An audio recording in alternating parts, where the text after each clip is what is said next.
অবস্থান বিক্ষোভ চালিয়ে যাবেন এবং ইমেল পাঠালেন মুখ্য সচিব। কি ইমেল পাঠালো? এবং যে লাস্ট শর্তে তারা আজকে বলছে যে মিনিট করার ক্ষেত্রে চিকিৎসকদের প্রতিনিধিদের উপস্থিতি নিয়ে অবস্থান স্পষ্ট করতে হবে, তবে কিন্তু তারা পৌঁছবে, তারা বাসের সামনে অবধি অপেক্ষা করছে।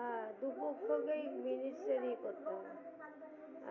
সেদিক থেকে দাঁড়িয়ে নির্ধারিত সময় 5টায় যে বৈঠক হওয়ার কথা ছিল তার থেকে কিন্তু সময় অনেকটাই বেরিয়ে গিয়েছে, সুতরাং বাজায় 5টা বেজে গেল, সম্পন্ন হয় সেদিকে তাকিয়ে রয়েছে এবং আদতে বৈঠক সম্ভবপর হবে কিনা সে সম্পর্কেও কিন্তু একটা অনিশ্চয়তা থেকেই যাচ্ছে।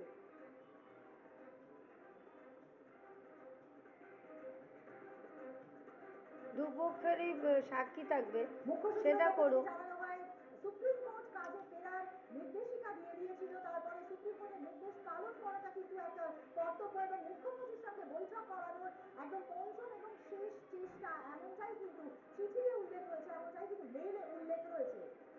ইন্ডিয়ান ডেন্টাল ডাক্তাররা সব বেরিয়েছে, এরা ডেন্টালিস্ট। কালীঘাটে মুখ্যমন্ত্রী বাসভবনেও কিন্তু প্রস্তুতি একটা মেয়েকে এইভাবে মেরে ফেললো, নিজেরাই তদন্ত করা উচিত যে কিভাবে কে কে মারলো, কি করলো। কি অবস্থা। নাজিয়া রহমান, নাজিয়া, এই মুহূর্তে ডাক্তাররা কি, জুনিয়র ডাক্তাররা তারা কি কালীঘাটের উদ্দেশ্যে রওনা দিয়েছেন? এই মুহূর্তে জুনিয়র ডাক্তাররা কালীঘাটের দিকে রওনা দেওয়ার প্রস্তুতি নিয়েছেন এবং তারা যে মিনিট টু মিনিট লিখে দিতে হবে এমন দাবি জানানো হয়েছিল তাদের পক্ষ থেকে, তাতে রাজি হয়েছেন এবং সেই মিনিট লিখে দেওয়া হবে। কিন্তু ওদের বক্তব্য যে প্রত্যেকটা মুহূর্ত লিখে দিতে হবে এবং তাদের বক্তব্য হচ্ছে যে তাদের যে দাবি 5 দফা দাবি ছিল সেই 5 দফা দাবি তদন্ত লোপাট, এসব না করলে প্রতিবাদ কি হতো, কি অবস্থা করলো। একটা মেয়েকে বিচার পাওয়ানোর জন্য তদন্ত লোপাট করে দিচ্ছে। এর মতো করুণ অবস্থা। যে লাইভ হবে না এই মিটিং এ, পাশাপাশি ভিডিওগ্রাফিও হবে না, কারণ কোর্টে যেহেতু সুপ্রিম কোর্টে বিচার চলছে এই কেসে এবং সেই কারণে ওসিকে তো ধরেছে, ওসি কি অসভ্য, তদন্ত লোপাট করে দিল।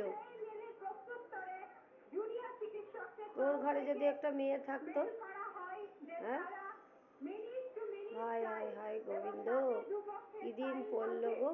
সেই শর্তে রাজি হয়েছেন এবং সেই রাজি হওয়ার পরে আর কিছুক্ষণের মধ্যেই কিন্তু এও বাঁচবে না, অন্যায় যে করবে তাকে শাস্তি পেতেই হবে।